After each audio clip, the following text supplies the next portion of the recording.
Hi guys ఈరోజు ఎంతో టేస్టీగా ఉన్న ఫ్రూట్ ఫలూదా అయితే చేసేసుకుందాం. ఇప్పుడు ఒక ప్యాన్ తీసుకొని అందులోకి 1.5 స్పూన్ అలా నెయ్యి యాడ్ చేసుకోండి. ఇలా వేసుకున్న తర్వాత సేమియా అనేది ఒక 3 మినిట్స్ అలా ఫ్రై చేసి పక్కన పెట్టుకోండి. ఇప్పుడు ఒక ప్యాన్ తీసుకొని అందులోకి పాలు అనేది ఒక గ్లాస్ వరకు తీసుకోండి. పాలు బాగా బాయిల్ అయిన తర్వాత సేమియాని అయితే యాడ్ చేసుకోవాలి.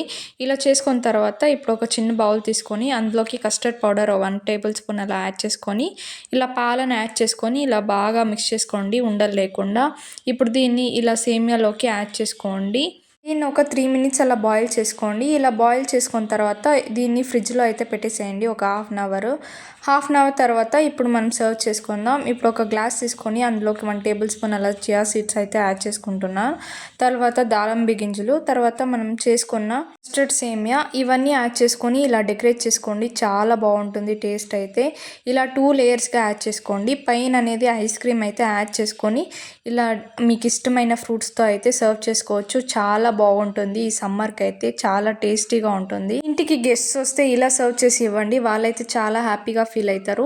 అలాగే ఈ వీడియోకి ఒక లైక్ చేసేసేయండి. Bye guys.